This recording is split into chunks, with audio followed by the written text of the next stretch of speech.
Muchas veces en las conversaciones triviales que tenemos con los miembros de la iglesia o con personas de fuera de la iglesia,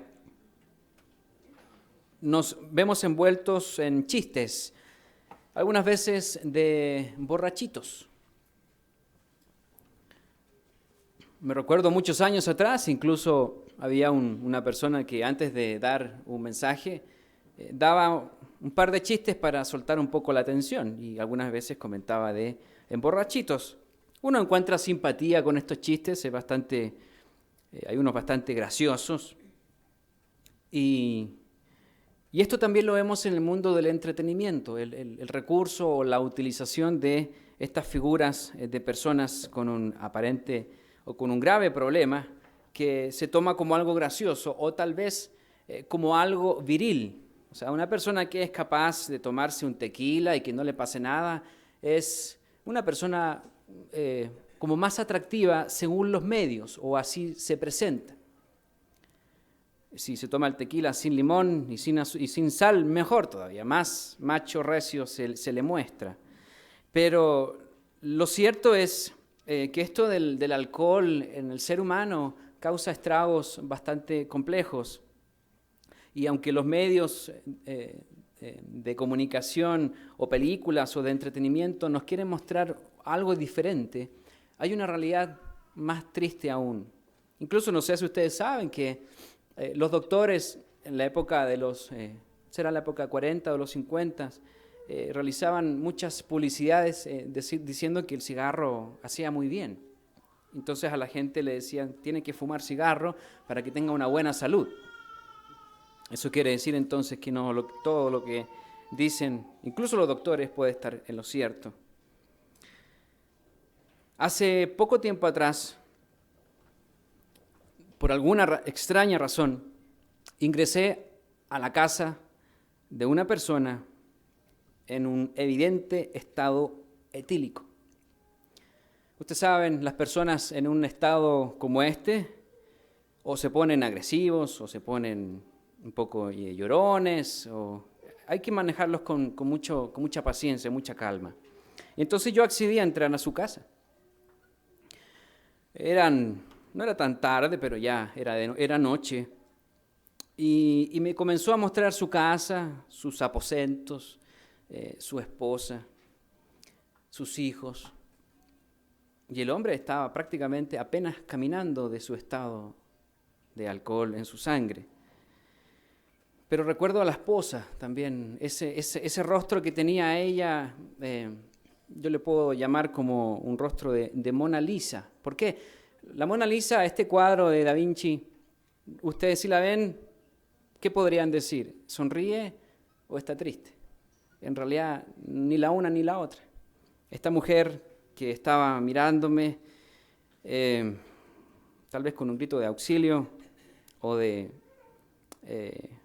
una especie de tristeza, pero aparentaba una alegría que no era real, porque obviamente ella se encontraba en una situación muy, muy triste. No podía sonreír, pero tampoco podía estar triste.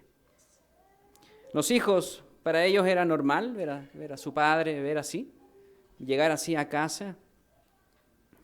Fue una situación bastante lamentable, nunca había vivido algo así, y se las estoy contando con una razón en particular.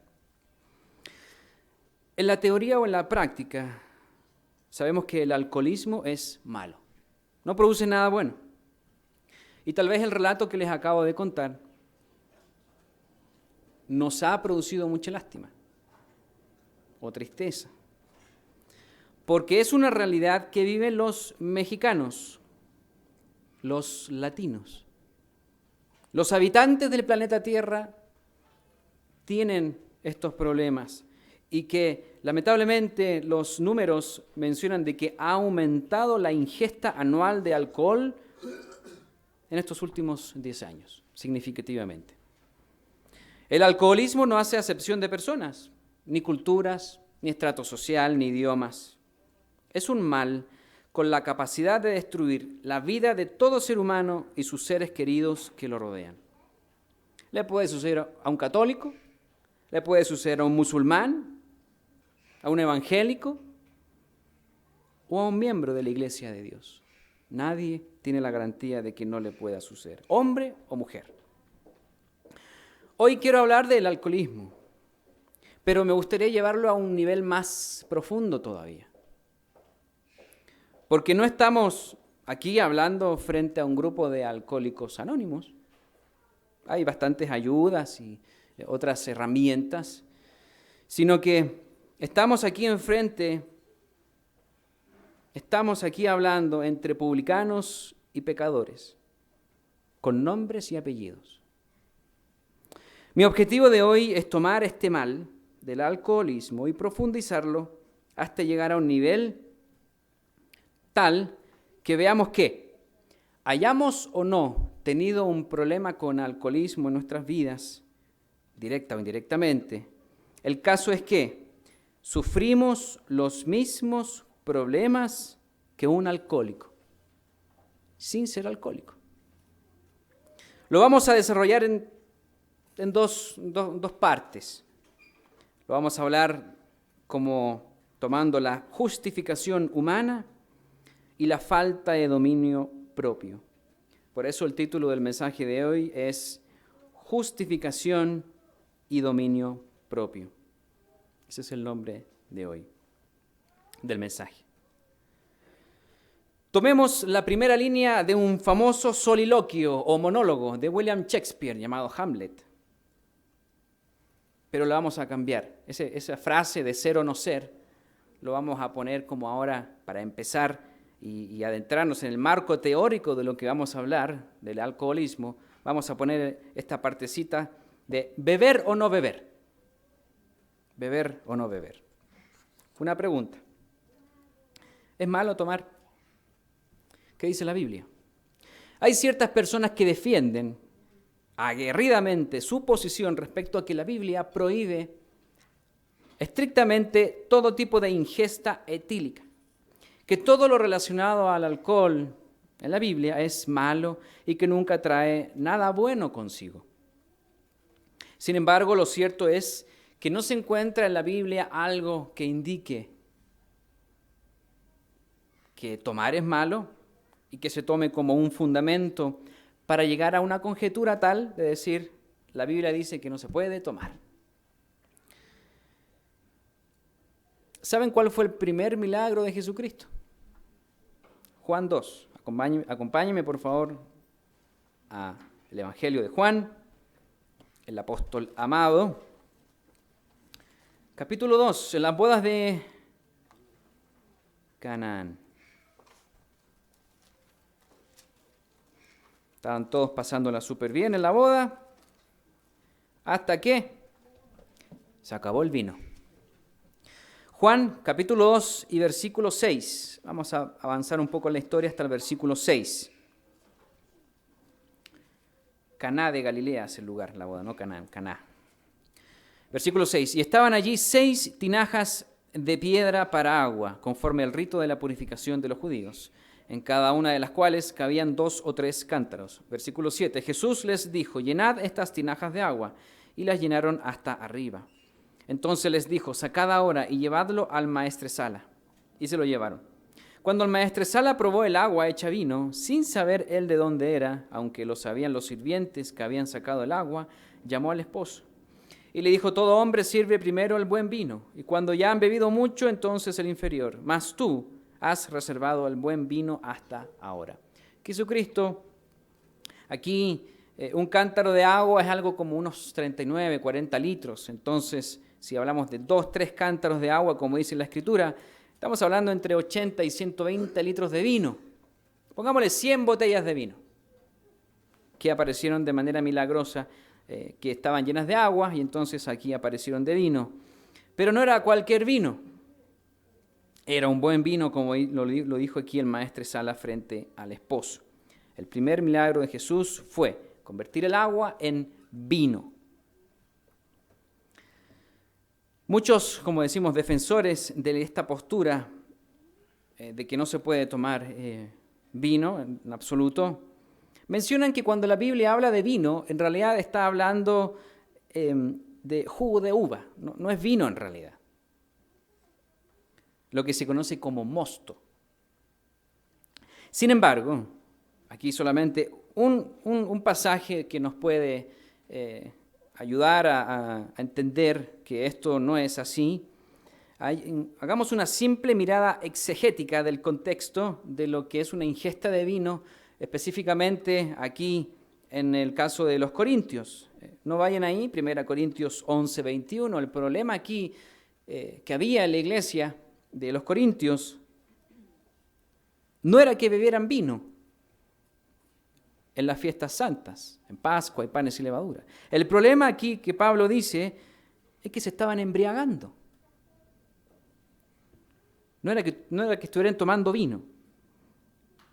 Habla incluso de glotonería y embriaguez. Entonces, respecto a esto, la corrección de Pablo, como decimos, no fue que tomaran vino, sino que no se emborracharan. Es muy diferente el enfoque que uno le da y que Pablo hace aquí, y que no hay que tergiversar lo que la Biblia está diciendo. Que no hicieran de una fiesta santa, Pascua y panes y levadura, una herejía de satisfacciones carnales. Pongámosle buen vino y tomemos bastante y tomemos y comamos. Y el que no tiene no importa, se la arregla solo. Ese es el problema que había aquí en la iglesia de Corintios. Ellos, fíjense bien aquí, ellos no estaban tomando juguito de uva, porque el jugo de uva no emborracha. Quizás le va a doler el estómago, pero no lo emborracha. Entonces aquí, esa pequeña partecita de la Biblia nos ayuda a entender que el problema en realidad no es beber el vino, sino que llegar al tema de la embriaguez. Si la Biblia permite la ingesta de jugo de uva fermentado, es decir, el vino, y por extensión la Biblia también habla de sidra, de bebidas fuertes, alcohólicas. No se bebía cerveza en esta cultura, pero es parte del mismo proceso de fermentación del jugo de uva. Aquí está la cerveza, está la sidra, y hay otros destilados también que fermentan y agarran un grado alcohólico. Entonces, lo que Dios realmente nos indica respecto a la ingesta es, como lo decimos, la exageración o la embriaguez. Hay una gran diferencia entre beber y comer y embriagarse y ser un glotón. Hay una gran diferencia. Y esa diferencia es muy sencilla. Es el extremo. Llegar a un extremo tal de quedarse borracho o de realmente convertirse en un glotón, de comer por comer. Recuerden los romanos que desarrollaron todo esto que era la glotonería, pero ya con el nombre de la gula, que era todavía más atroz. Si ya no te cabe más, ve a devolver al baño y sigue comiendo. Eso es lo que hacían los romanos, para seguir en el tema de degustar la comida rica que ellos tenían. Entonces, obviamente, eso es un extremo. Vayamos a Romanos capítulo 13. Romanos capítulo 13, versículo 13. 13.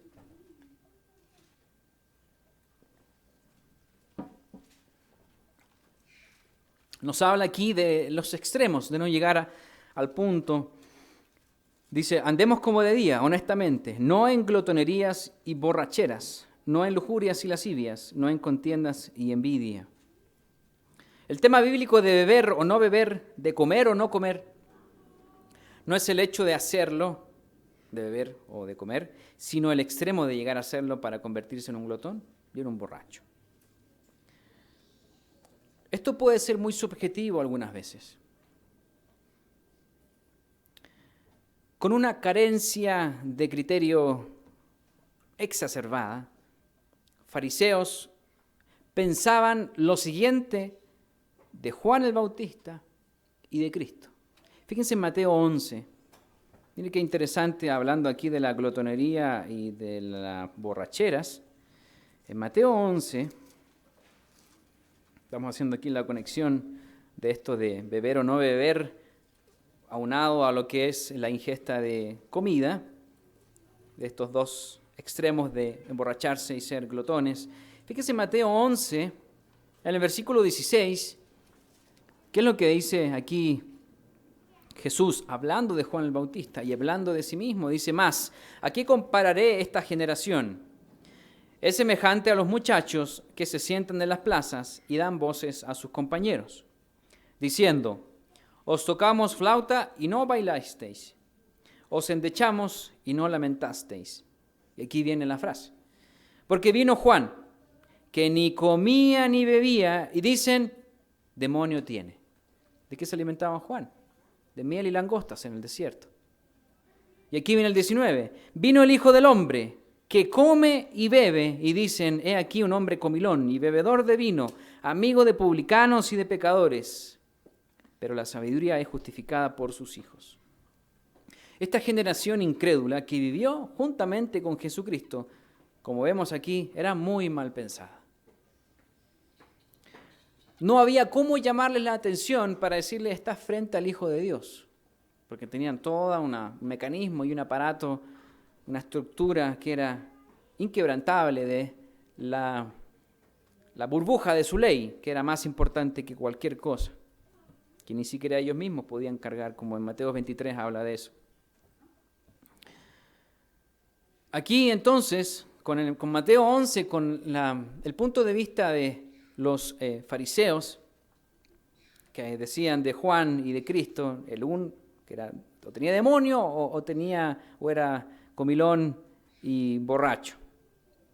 Entonces, para ver el desarrollo de lo que es este mensaje, como dijimos al comienzo, vamos a ver el primer problema, o el primer concepto, que es la justificación, pero la justificación humana. Ese es el problema número 1. Y lo vamos a ir tomando en paralelo con los alcohólicos, que es lo que mencionamos al comienzo. Vamos a hablar del alcoholismo, pero a un nivel diferente que nos atañe a nosotros. Vamos a una parábola que solamente se encuentra en Lucas 18, que la hemos leído muchas veces y que nos va a ayudar para despegar de aquí hacia adelante este problema número 1 de la justificación humana. Aunque parábola, de todas maneras describe lo que estaba sucediendo en ese momento, el real ambiente que había en aquel entonces. Lucas 18, fíjese el versículo 9, dice: a unos que confiaban en sí mismos como justos y menospreciaban a los otros, dijo también esta parábola. Y aquí entonces comienza a hablar esta parábola del 10 al 14, vamos a leer. Lucas 18, versículo 11, el versículo 10. 2 hombres subieron al templo a orar. Uno era fariseo y el otro publicano. El fariseo, puesto en pie, oraba consigo mismo de esta manera: Dios, te doy gracias porque no soy como los otros hombres, ladrones, injustos, adúlteros, ni aun como este publicano. Y aquí viene la justificación. Ayuno 2 veces a la semana, doy diezmos de todo lo que gano. Más, la comparación. El publicano, estando lejos, se estaba comparando con el publicano estando lejos no quería ni aún alzar los ojos al cielo, sino que se golpeaba el pecho diciendo: Dios, sé propicio a mí, pecador. Os digo que éste descendió a su casa, hablando del publicano, descendió a su casa justificado antes que el otro, porque cualquiera que se enaltece será humillado, y el que se humilla será enaltecido. El primer y gran problema que es muy importante superar para un alcohólico es que deben reconocer que tienen un problema, que son alcohólicos. El primer problema es decir: yo no soy alcohólico, cuando se sabe que sí es. Es un gran problema y no hay mucho avance después de eso.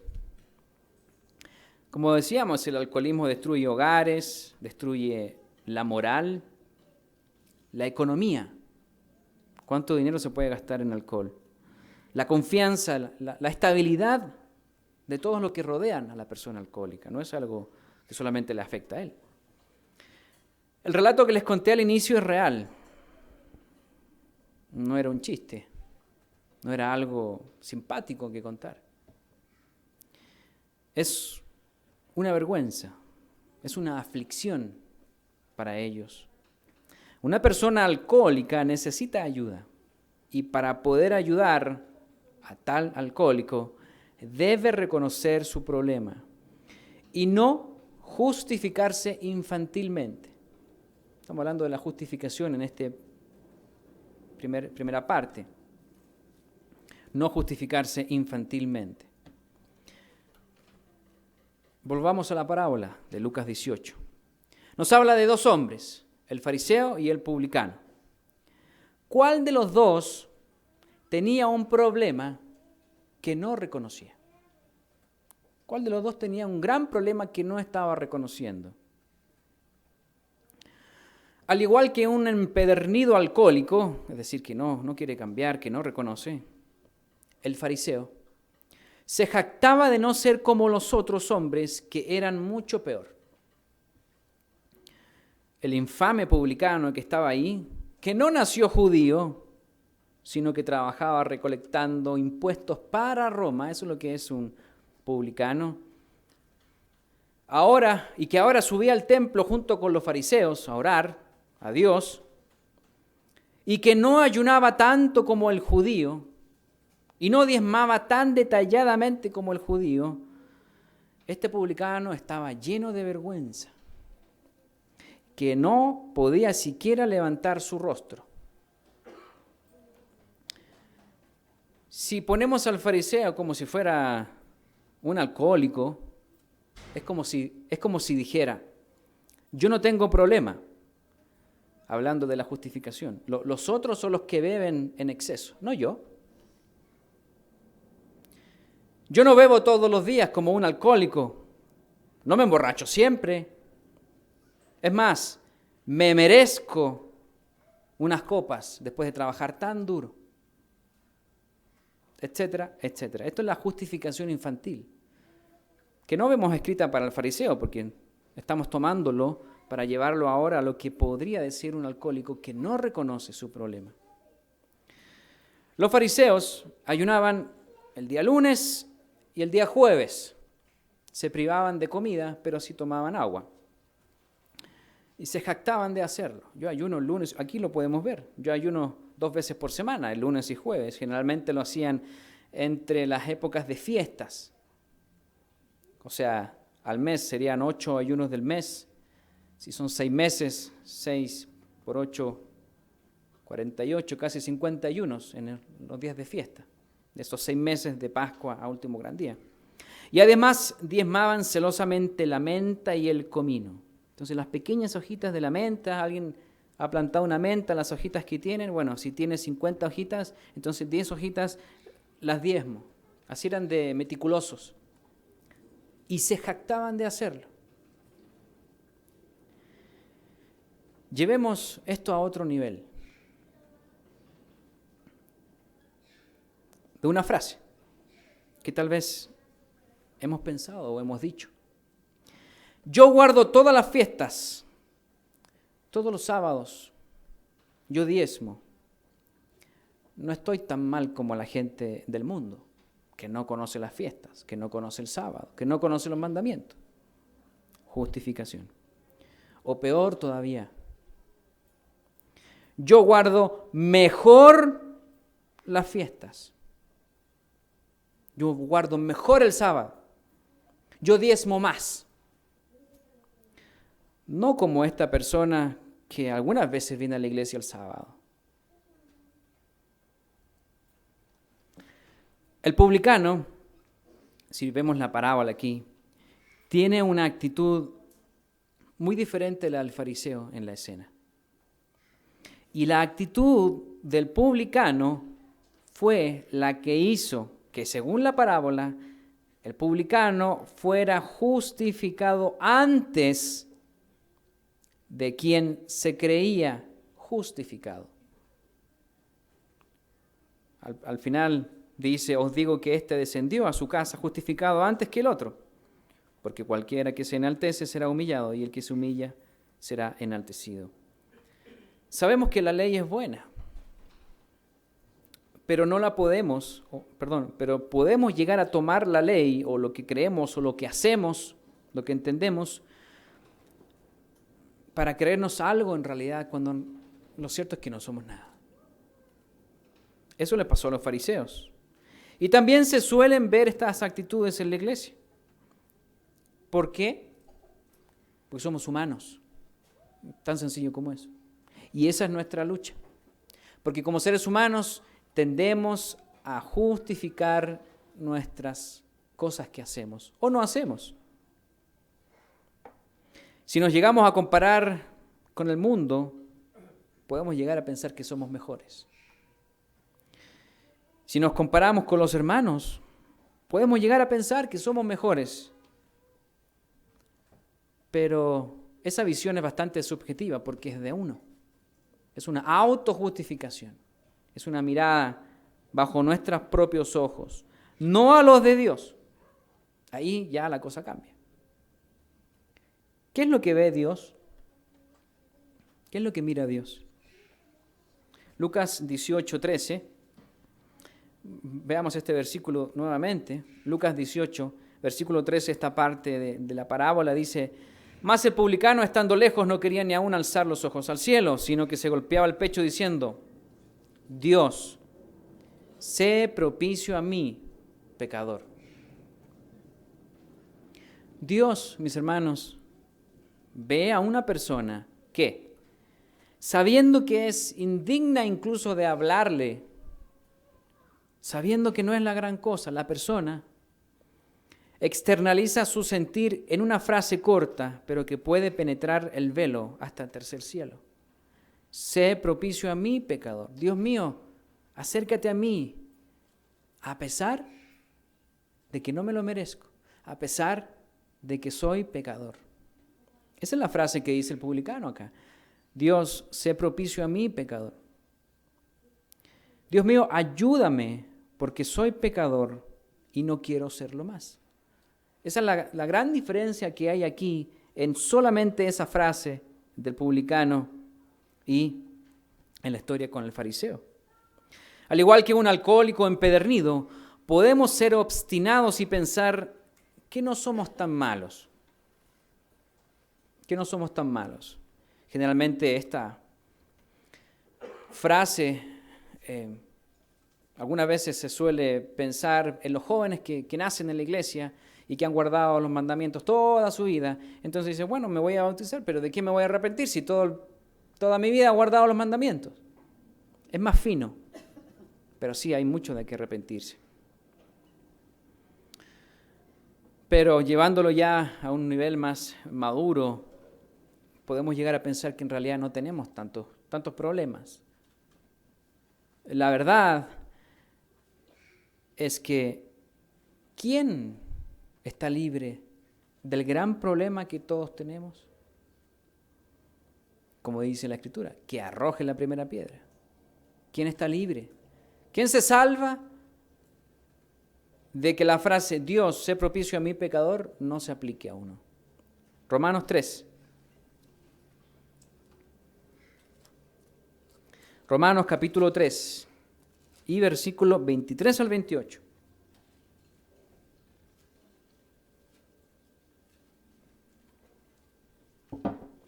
Romanos capítulo 3, versículo 23 al 28.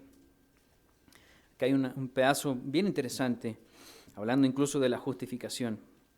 Por cuanto todos pecaron y están destituidos de la gloria de Dios. ¿Alguien se salva de esto? Pero aquí viene, sí, realmente viene la salvación, pero no nuestra. Versículo 24, siendo justificados gratuitamente por su gracia, mediante la redención que es en Cristo Jesús, a quien Dios puso como propiciación, como expiación, por medio de la fe en su sangre, para manifestar su justicia, a causa de haber pasado por alto en su paciencia los pecados pasados. ¿Cuál es la próxima fiesta que viene? Uy, sí queda mucho. No queda mucho. Pascua, pasar por alto los pecados. No que no seamos pecadores, pero sí pasa por alto. Cubre. Eso es Pascua. Versículo 26. Con la mira de manifestar en este tiempo su justicia, a fin de que Él sea el justo y, hablando de Dios, el que justifica al que es de la fe de Jesús. ¿Dónde pues está la jactancia? queda excluida si pensamos como el publicano. ¿Por cuál ley? ¿Por la ley de las obras? No, sino por la ley de la fe. Concluimos, pues, que el hombre es justificado por fe sin las obras de la ley. Y el versículo 28 causa mucha confusión. Dicen, bueno, entonces las obras no son necesarias. Aquí dice, sin las obras de la ley. Un aspecto importante de Romanos, aquí como entre paréntesis, es que cuando habla de las obras de la ley, se está refiriendo a la parte ceremonial y ritual del antiguo pacto, en el Antiguo Testamento. Claro está que la fe en Cristo es la que nos justifica, como lo dice acá, pero la fe sin obras, es decir, guardar los mandamientos de Dios, es muerta, como lo vemos en el paralelo de Santiago 2:26 y otros pasajes. Pero aquí con esto nos apoyamos para no malentender esto de las obras de la ley. ¿A qué se está refiriendo las obras de la ley? Se está refiriendo a toda la parte ceremonial y ritual que quedó abolida por el nuevo pacto. Ese es otro tema, pero es importante repasarlo un poquitito. El acto jurídico divino de la justificación se aplica sobre la persona que tiene la actitud correcta. Se aplica de manera gratuita cuando tiene la fe en Jesucristo. Recuerden uno de los versículos troncales de la Biblia que se encuentra en Habacuc, capítulo 12, versículo 4, cuando menciona y dice, el justo por su fe vivirá, y que luego se habla en el Nuevo Testamento en varias oportunidades, el justo por su fe vivirá. ¿Qué significa hoy? ¿Qué significa para hoy o para nosotros hoy creer en Jesucristo? ¿Qué significa eso? Esto puede ser un sermón completamente aparte. Pero para hilar el desarrollo que estamos hablando de la justificación humana y divina, lo podemos responder en estas frases. Creer en Jesucristo implica que la persona sabe que es pecadora, como el publicano. Sé propicio a mí, pecador. Incluso que debe morir. Primera de Juan 3:4. El que peca debe morir. El que cree en Jesucristo sabe que necesita un Salvador personal, un Maestro, un Señor, un sumo sacerdote para que pueda ser justificado frente a Dios. Así de sencillo y profundo podemos decir, bueno, ¿qué significa creer en Jesucristo? Cantar una bonita canción puede ser parte, pero aquí está la médula de lo que significa creer en Jesucristo. Que un hombre murió y que ahora podemos acceder al trono de gracia. Que se extiende el manto de misericordia por el sacrificio de Jesús, porque somos pecadores, como el publicano. Esta actitud fue la que tuvo el fariseo frente al publicano. Perdón, la que no tuvo el fariseo. Y la actitud del fariseo muchas veces la hemos hecho. Sin querer queriendo, como dicen. Y la hemos hecho frente tal vez a un publicano o frente a un vecino o incluso frente a un hombre alcohólico. Nos creemos mejores que el hombre alcohólico. Estamos hilando muy fino el día de hoy, pero son cosas importantes. Recapitulemos un poco de lo que llevamos. Dios, partimos con la ingesta de alcohol, hicimos un pequeño repaso, que no lo prohíbe, sino que lo que prohíbe y lo que condena es el extremo de las borracheras y las glotonerías. Y así como Juan el Bautista y Cristo fueron tachados como un endemoniado o como un borracho y glotón por comer o no comer, o beber y no beber, y a Cristo también amigo de publicanos y pecadores, esa sensación o ese punto de vista puede ser muy subjetivo, y era el que tenían los fariseos. Ellos, parafraseando un poco el sermón de hoy, no se creían alcohólicos. No tengo problema. Son los otros los que no diezman como yo, los que no guardan los mandamientos como yo. Yo no tengo problema. Entonces, ¿cómo van a poder salir ellos de su problema? Cristo, aquí en la parábola de Lucas 18 que leímos, demostró que un publicano que reconocía ser pecador tuvo una actitud contrita, que mereció la justificación divina incluso antes de aquel fariseo, el que se jactaba de hacerlo todo bien, no como los otros. Yo ayuno tantas veces, yo diezmo, yo hago esto otro, no como los otros. Un alcohólico debe reconocer que tiene un problema para poder recibir ayuda y resolverlo. Nosotros debemos reconocer que tenemos un problema de pecado y que necesitamos ayuda para poder recibir el perdón de Dios. Es básico. Porque si no reconocemos nuestro problema, estamos diciendo que no necesitamos a Jesucristo. Si nos creemos tan justos a nuestros propios ojos, en realidad estamos externalizando lo que nuestro corazón engañoso nos puede llegar a decir, que no necesitamos a Jesús, ni a Dios, ni a su gracia. No se aplica la justificación divina, sí la humana, pero no la divina. Recuerden al publicano y al fariseo. Ese es el problema número uno de la justificación. Tanto alcohólicos como nosotros, cristianos, nos parecemos en ese sentido cuando tenemos y no reconocemos el problema. Problema número 2, dominio propio, o la falta de dominio propio. Un alcohólico tiene un problema de dependencia bastante grande, que no le permite controlarse. No puede decir que no, o no puede decir solamente una copa porque ya se le va la otra. Tiene miedo de estar en un ambiente donde vayan a haber comidas y bebidas alcohólicas, porque en cualquier momento va a decir, ya, yo me tomo una, me tomo la otra, y ya empezó el problema. Entonces, tienen una carencia de dominio propio.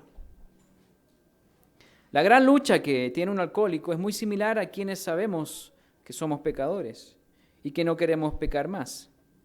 Hablando ahora del dominio propio más para nosotros, Gálatas 5, donde nos habla que espíritu y carne se contradicen, nuestra lucha. Espíritu y carne se contradicen. Gálatas 5 y versículo 17.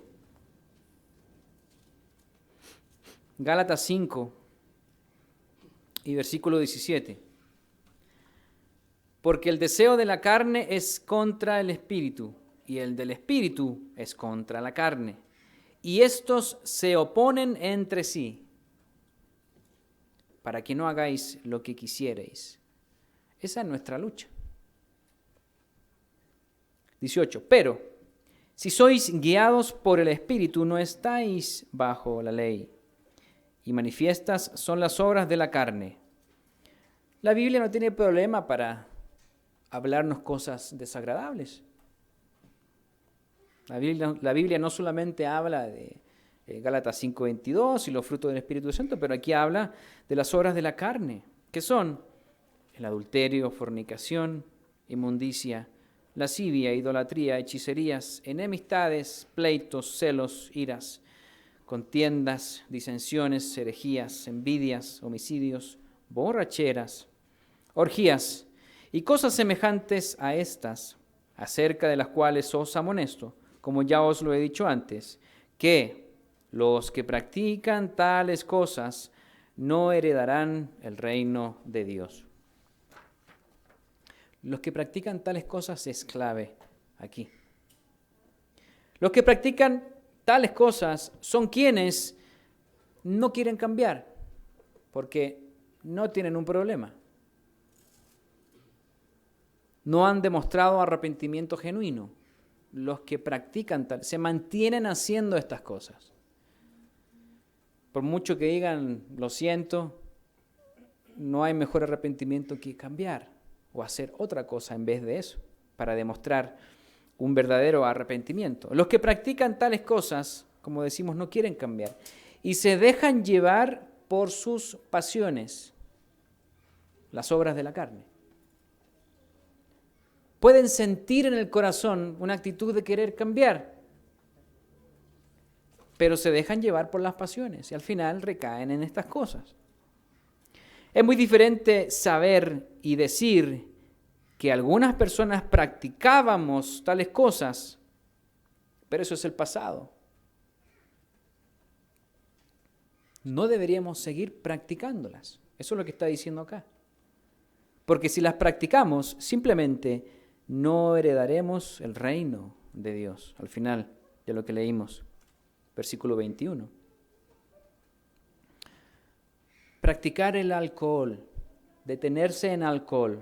En las Escrituras lo describe con lujo de detalle una persona alcohólica. Proverbios 23.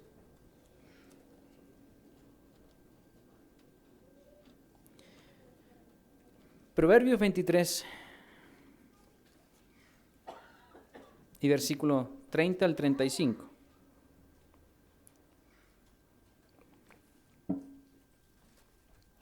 Proverbios capítulo 23, versículo 30 al 35. Para los que se detienen mucho en el vino. Fíjense ahí. Se detienen en el vino.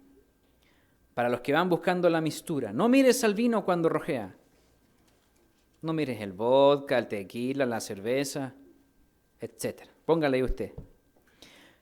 No mires al vino cuando rojea. Cuando resplandece su color en la copa, se entra suavemente, mas al fin como serpiente morderá, y como áspid dará dolor. Tus ojos mirarán cosas extrañas. ¿Le han visto los ojos a un borracho? No enfocan, no pueden mirar. Y tu corazón hablará perversidades, no razonan. Uno no puede negociar ni hablar algo sensato con un borracho. 34. Serás como el que yace en medio del mar. ¿Por qué cree que se caen los borrachitos? Porque como que estuvieran ahí en el mar. O como el que está en la punta de un mastelero. Y dirás, me hirieron, mas no me dolió. Me azotaron, mas no lo sentí. Cuando despertare, aún lo volveré a buscar. Un alcohólico. Todo lo que le pasó en la noche o donde haya sido, incluso lo golpearon y no sintió nada. Los borrachos se pueden caer de cabeza y no les pasa nada. Y al otro día, ahí vienen los dolores. Eso es lo que está hablando las Escrituras. Un alcohólico. Esta es la mejor descripción bíblica de lo que es el alcoholismo. Esta es una persona que se detiene y practica tomar alcohol. Noten que aquí no dice la frecuencia. Aquí no está diciendo, puedes hacerlo una vez por semana, una vez por mes, una vez por año, sino que está diciendo los que se detienen. La frase, no tiene nada de malo pasarse unas copitas de vez en cuando, y la voy a repetir. La frase, no tiene nada de malo pasarse unas copitas de vez en cuando, es justificar carnalmente un pecado. No nos equivoquemos. No podemos justificarnos. Para dejar de caer en este tipo de pecado, hablando ya de lo que es el dominio propio, y cualquier tipo de pecado, para no detenernos en el pecado, debemos reconocer, como hemos venido diciendo, que no podemos solos. Segunda de Timoteo, capítulo 1 y versículo 7. Segunda de Timoteo, capítulo 1.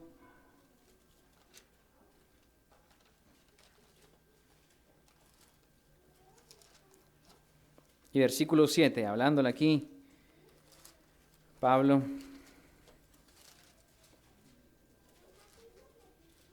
Segunda de Timoteo 1:7. Porque no nos ha dado Dios espíritu de cobardía, sino de poder, de amor y de dominio propio. Es un poder que no viene de nosotros, es una fuerza que no viene de nosotros, es el poder de Dios. Y este poder nos hace dominar nuestra carne. Es decir, tenemos la capacidad, podemos llegar a decir no frente a las obras de la carne cuando tenemos el poder de Dios y nos puede ayudar. Otro ejemplo, Santiago 1:19.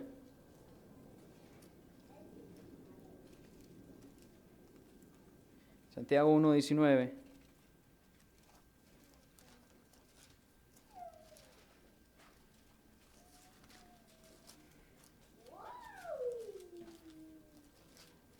Por eso dijimos, este pecado de detenerse en el vino o de cualquier otro. Aquí Santiago 1:19 también habla de lo que es el dominio propio. Dice, por esto mis hermanos, todo hombre sea pronto para oír, tardo para hablar, tardo para airarse. Eso es dominio propio. Cuando uno inmediatamente saca una radiografía en 5 segundos de lo que hizo o no hizo o cómo está la persona, no está teniendo dominio propio. O está escuchando una versión de los hechos y ya está teniendo un juicio sobre una persona y no está teniendo dominio propio. Porque cuán fácil es de toda una situación agarrar solamente un pedacito y tener yo ya sé lo que pasa aquí, ya sé toda la versión. Eso es dominio propio. Autocontrol, templanza. No nos dejemos llevar por nuestra naturaleza humana, sino que debemos ser guiados por el Espíritu Santo de Dios. Volvamos a Gálatas 5, que estamos ahí hablando de las obras de la carne, y hablemos de la parte positiva, lo opuesto. Gálatas 5:22, hablando de lo que son las características de nuestro desarrollo espiritual que podemos obtener cuando tenemos el Espíritu Santo de Dios. Gálatas 5:22. Mas el fruto del Espíritu es amor, gozo, paz, paciencia, benignidad, bondad, fe, mansedumbre, templanza o dominio propio. Contra tales cosas no hay ley. Un hombre que no tiene dominio propio puede convertirse en un alcohólico. Puede convertirse en un mentiroso, en un fornicario, en un envidioso, y póngale todo lo que habla aquí de las obras de la carne, cuando no tiene dominio propio. Leímos todas esas obras en Gálatas 5:19 al 21. La importancia del dominio propio. Uno tiene que controlarse. Es muy importante la templanza. Poéticamente la Biblia describe al hombre sin dominio propio en Proverbios 25. Acompáñenme en Proverbios 25.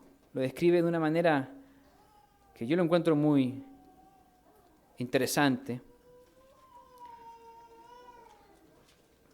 sobre una persona que no tiene dominio propio, que está expuesta a todas las obras de la carne y se va a mantener tal vez en esas obras. Proverbios 25, versículo 28. Como una ciudad derribada y sin muro es el hombre cuyo espíritu no tiene rienda. Necesitamos controlarnos. Como una ciudad derribada y sin muro, el que quiere entra, el que quiere roba, el que quiere hacer lo que quiere en esa ciudad. Así es un hombre sin dominio propio. Entonces, la justificación divina y el dominio propio son dos cosas muy importantes para nosotros los cristianos. Como conclusión, ya entrando a la última parte, si usted que está escuchando este mensaje es alcohólico, reconozca que tiene un problema. Partamos por ahí. Pida ayuda. Será muy difícil salir solo de ahí. Si usted está escuchando este mensaje y es cristiano, no nos cansemos de reconocer que tenemos un problema, como el publicano. Somos pecadores. Somos pecadores. Sé propicio a mí, pecador. Soy pecador, pero Dios, acércate a mí, dame de tu ayuda. No porque no seamos alcohólicos, somos mejores que un alcohólico. Ya vimos la actitud correcta de no autojustificarse humanamente, ni jactarse al compararse con quien sea, ni con nosotros mismos, ni con la gente de afuera. Sino que la justificación debe ser divina. Esa es la justificación. Recuerden el publicano que fue justificado antes. Y no era como el fariseo de tan celoso, tal vez a su manera de ver las cosas, pero tenía esa actitud de considerarse un pecador frente a Dios y entendía que la justificación debe ser divina por medio de su Hijo, la fe en Jesucristo. Esta actitud significa que nos vamos a presentar a Dios como pecadores. Cada oración debe incluir, perdóname Dios, perdóname Dios.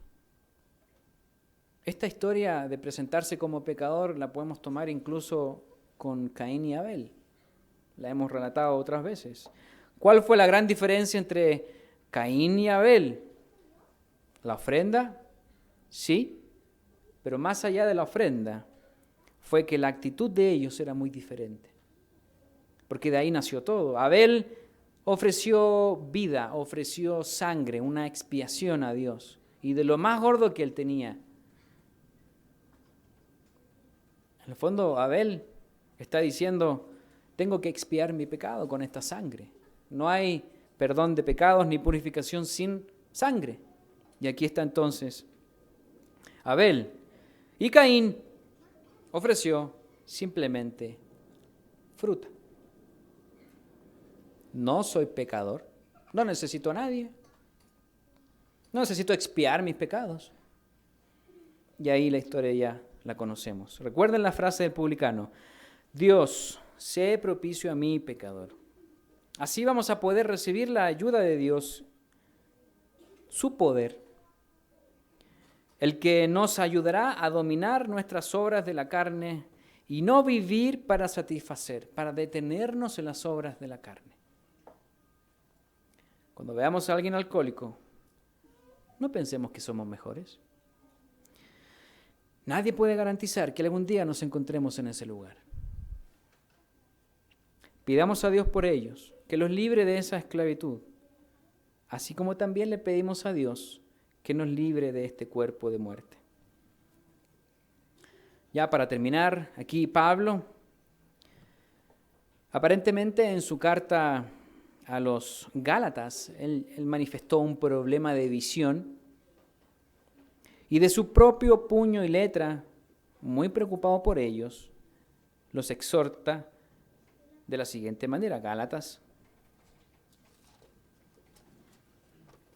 Gálatas capítulo 6, habíamos visto los frutos de la carne, los frutos del Espíritu Santo. Y ahora aquí, llegando al final de la carta de los Gálatas, a los Gálatas, capítulo 6 y versículo 7 al 9. Podemos hacer lo que queramos o intentar engañar a la gente, pero al final del día, aquí viene la frase que tan bien conocemos, no os engañéis.